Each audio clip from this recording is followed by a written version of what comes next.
안녕하세요. 세상의 모든 참도입니다. 불경 오디오북을 듣는 분들께 오디오북을 들을 때는 잠시 눈을 감고 자신의 손목에 손가락으로 짚어 심장 뛰는 소리를 자신이 살아있다는 것을 잠시 느끼고 이제 눈을 감고 불경을 들으며 들을 때는 부처님께서 나에게 직접 이야기해 주신다는 마음으로 소리에 귀 기울이면 큰 성취를 이루실 것입니다. 이 방법은 무하의 창천, 태화선사의 방법임을 알립니다. 부처님께서 한 번만 들어도 큰 복덕을 쌓는다 하였습니다. 주변 사람들에게 알리시어 큰 복덕 쌓기를 바랍니다. 불경 오디오북을 내 목소리로 만들지 않는 이유는 중생으로서 아직 해탈하지 못하여 오욕에 물든 목소리로 들려드리면 결국 오욕에 물들 뿐이라 생각합니다.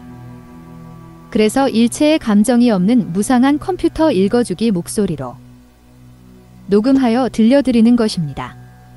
모든 녹음 작업은 AI가 아닌 수작업으로 이루어집니다.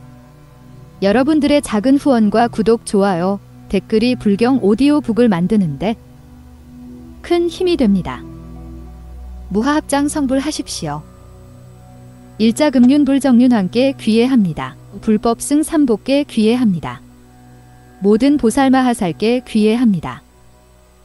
화엄성 중님들께 귀해합니다. 핵권론 진나보살 지음 진재한역 김철수 번역 3계는 오직 언어와 명자로 그 바탕을 삼는데 굳이 분별해보면 실효하는 법이 아니기 때문에 진실함을 얻을 수 없다. 모든 법의 자성에 대해 전도됨이 없는 지혜가 생겨날 수 있도록 하기 위하여 간택문에 의해 이 논을 세운다. 등나무에 대해 뱀이라는 인식을 일으키나 등나무를 잘 살펴보면 본래 뱀이라는 경계는 없네. 어두컴컴할 때 그리 멀지 않은 곳에 있는 등나무의 형색은 뱀의 모습과 비슷하게 보여 그 경계에 속은지라 아직 그 차이를 구별하지 못하였기 때문에 결정적으로 뱀이라고 생각하는 견해를 낸다. 그러나 만일 등나무를 뱀과는 다른 모습으로 파악한다면 앞서 헤아려 분별한 까닭으로 허망함이 생겼던 것과는 같지 않기 때문에 이전의 이해는 단지 산란한 인식이었을 뿐 그런 경계는 없는 것이다. 만일 등나무를 제대로 파악한다면 등나무에 대한 인식도 뱀에 대한 인식이나 마찬가지이네. 만약에 이 등나무라는 경계를 이러니저러니 하고 헤아려 분석해 보아도 등나무의 실체를 얻을 수 없다. 만일 실체가 존재하지 않는다면 이 등나무에 대한 인식은 뱀에 대한 인식의 경우와 다름이 없으니 단지 산란한 인식이었을 뿐이다.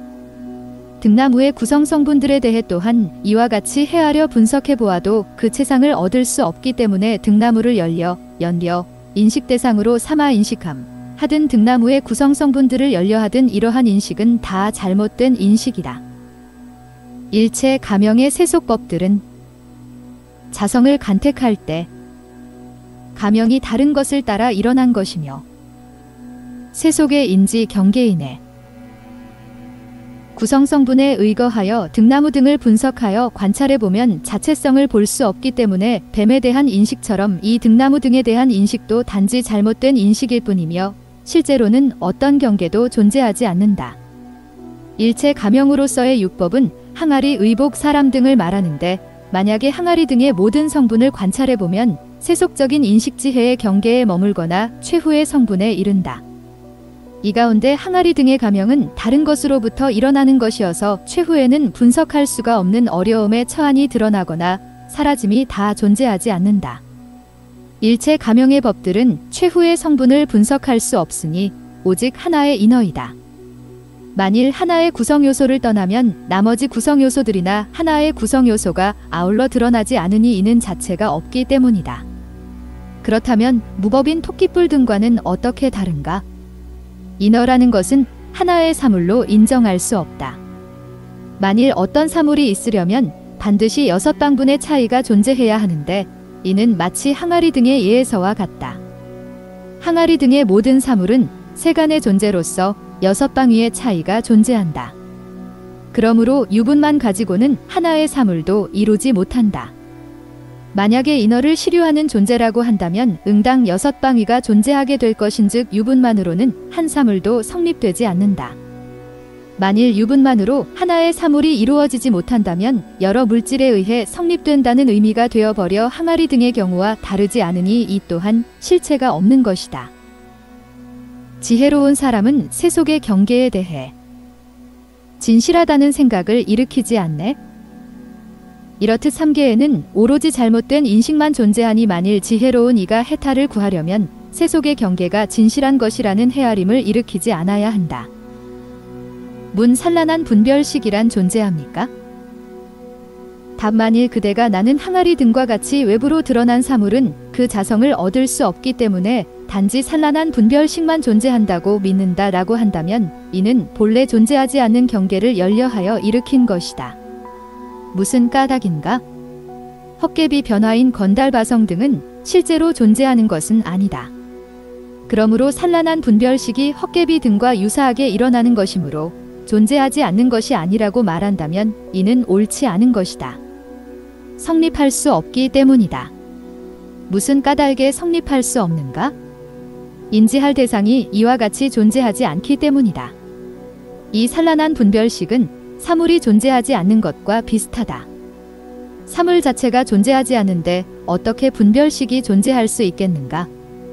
인식 대상인 객진 경계의 자성이 이러하다면 인식 주체의 자성 역시 이러하다. 인식 대상인 객진 경계가 존재하지 않는 한 이 산란한 분별식도 스스로 일어날 수 없는 것이다.